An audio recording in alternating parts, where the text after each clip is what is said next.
Halo, kami dari kelompok 9 akan memberikan sebuah video pembelajaran.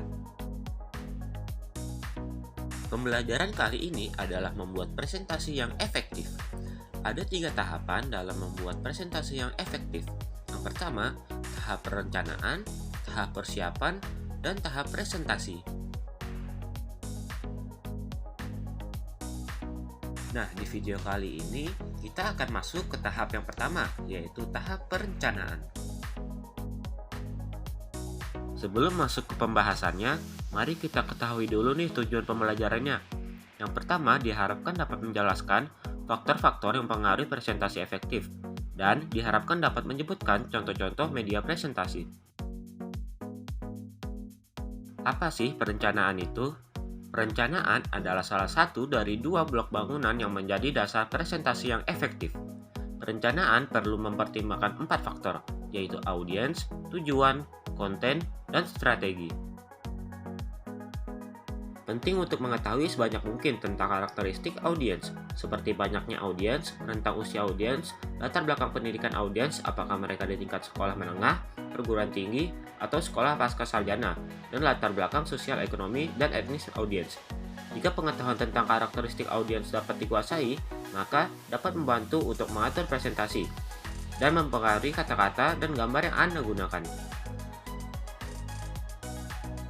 Contohnya, orang lanjut usia yang cenderung lebih menyukai dan memahami presentasi yang berjalan secara lambat. Karena orang lanjut usia harus membutuhkan beberapa waktu untuk dapat memahami slide presentasi yang ditampilkan. Contoh berikutnya, penggunaan presentasi yang audiensnya masih dalam jenjang sekolah dasar akan lebih bagus jika dibuat dalam bentuk yang menarik dan ditambahkan dengan teks sebagai penjelasan. Hal ini berbanding jika audiens sudah dalam jenjang perguruan tinggi, maka presentasi yang diberikan tidak perlu terlalu banyak teks untuk dijelaskan. Selanjutnya adalah tujuan.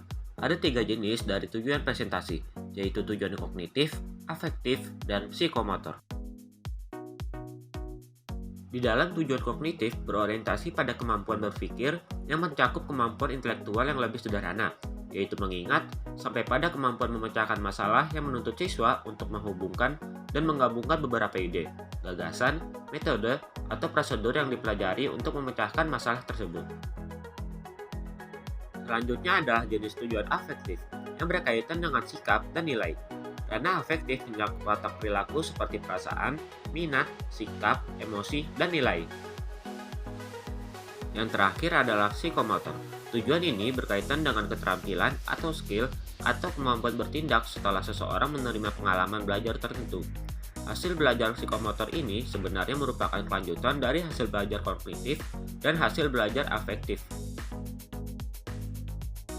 Hal yang perlu diperhatikan selanjutnya adalah konten. Penyusunan materi dan topik dapat berdasarkan karakteristik audiens. Penyusunan konten dapat dilakukan berdasarkan karakteristik audiens, penyaji, dan bahan. Keempat adalah strategi. Setelah memutuskan pilihan dan pengaturan isi pesan, kalian siap untuk memutuskan strategi yang tepat. Bagian mana dari pesan yang paling baik dikomunikasikan dengan kata-kata, dan bagian apa yang paling baik dikomunikasikan dengan visual. Materi audiovisual apa yang dapat membantu mengkomunikasikan ide-ide kalian. Berbagai bahan dan teknik audiovisual dapat berkontribusi pada komunikasi yang efektif. Keberagaman media dan teknik audiovisual dapat berkontribusi untuk komunikasi yang efektif. Ini adalah cara untuk mengoptimalkan presentasi kalian. Lalu, apa aja sih kelebihan yang terdapat dalam teknik media audiovisual? Berikut poin-poinnya. Pertama, dapat menarik perhatian. Kedua, dapat menyederhanakan informasi verbal yang kompleks. Ketiga, dapat memberikan makna pada kata yang digunakan. Keempat, dapat mengatasi pembatasan. Dan yang terakhir, dapat diingat lebih lama oleh audiens. Nah, selain itu, kita juga dapat memilih media. Memilih media harus sesuai dengan konten, karakteristik media, dan preferensi media. Berikut adalah contoh-contohnya. Yang pertama ada papan tulis. Kedua flip chart. Lalu ada overhead transparansi, video tab, computer based media, video presentation kamera, multimedia, dan yang terakhir, handout. Terima kasih dan sampai jumpa.